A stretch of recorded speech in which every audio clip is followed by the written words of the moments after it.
E hoje eu tenho o prazer de receber um pastor da Igreja Batista do Caminho, que é também escritor e revelou-se magnífico ator no filme Marighella, de Wagner Moura. Eu vou conversar com o pastor Henrique Vieira. E quero começar essa conversa, pastor Henrique, lhe fazendo uma provocação e para deixar as coisas bem claras, sem cartas na manga. É verdade que, como diz essa placa, Deus prefere os ateus? Já começa assim. Juca, um prazer enorme ser entrevistado por você. Quero primeiro dizer isso. Eu acompanho a sua trajetória já há muito tempo e sempre com muito carinho e muita admiração do ponto de vista jornalístico, político. Então eu fico honrado. Nós temos uma divergência futebolística importante, mas você como corintiano e eu como torcedor do Flamengo, mas no mais, muitas convergências. Mas, pastor Henrique, essa era a minha última pergunta. A última pergunta que eu ia lhe fazer está escrita aqui. Corintiano, maloqueiro e sofredor. Graças a Deus. Você também? Não. Agora já sei que é Flamengo. Não há de ser nada. É porque eu preciso dizer isso logo de início, porque é um traço fundamental da minha apresentação. As pessoas precisam de imediato saber que eu torço para o Flamengo. Mas, Juca, deixa eu te falar. É, eu creio que o critério de caminhar com Deus, dentro da minha tradição espiritual, dentro da minha fé em Jesus, minha adesão existencial ao Evangelho, mais importante do que a fé é o amor. Pode parecer uma frase simples e de efeito, mas ela tem um conteúdo que eu acredito muito. Tem um texto bíblico que fala que toda pessoa que ama nasce de Deus, porque Deus é amor. Portanto, a experiência mais fundamental da espiritualidade não é a fé, é o exercício do amor. Então, nesse sentido, eu consigo dialogar com essa frase, porque mais importante do que a confissão verbal é o compromisso ético com a vida, com a dignidade humana, com a justiça social, com a emancipação das pessoas. Então, eu creio que Deus está mais interessado ou interessada nessa ética amorosa do que propriamente numa fé nominal, numa fé verbal, numa fé confessional. Pastor Henrique, eu já ouvi com outras palavras esta mesma resposta de Dom Paulo Evaristo Arns, de Dom Angélico Sandro e do Padre Lancelotti.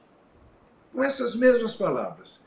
E isso me deixa muito confortado, porque isso me leva a uma segunda questão, pastor Henrique. Deus anda armada ou armado? Na perspectiva do Evangelho, eu vou sempre falar a partir da espiritualidade do Evangelho, que é popular, que é periférica e que se dá pela ética do amor. Esse é o meu ponto de partida, meu lugar de fala. Falo como discípulo de Jesus e também, importante deixar isso nítido desde o início, falo como quem não tem a pretensão de aprisionar Deus na minha experiência. Então eu amo o pluralismo religioso, eu amo a diversidade. Mas na perspectiva do Evangelho, não faz sentido fazer referência a Deus como alguém com uma arma na mão, no sentido bélico, no sentido violento, no sentido da eliminação da diferença e da vida, no sentido do ódio e do desprezo à condição humana.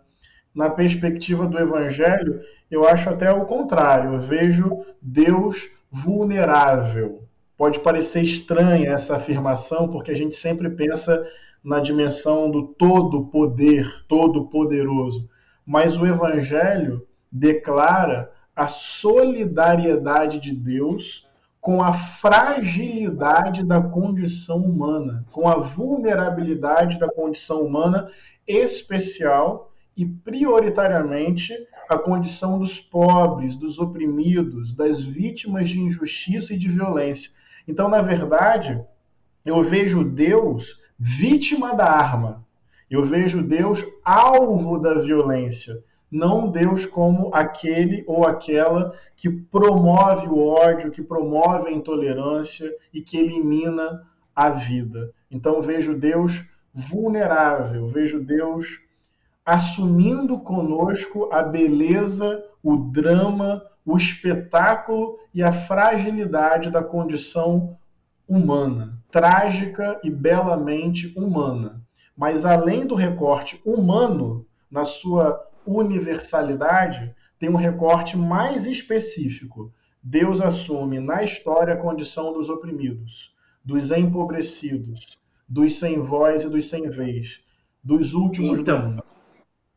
Então, o que explica, e isto não se dá apenas, a gente sabe, entre evangélicos, em diversas religiões, a gente vê religiosos fazendo, de alguma maneira, o discurso do ódio, o discurso da pregação da violência. Tantas guerras que são feitas em nome de Deus, né? Como tratar com isso, pastor?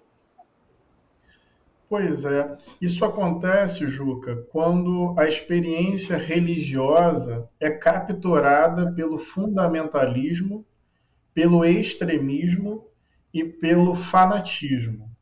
Ou seja, não é um problema, na minha compreensão, da experiência religiosa em si.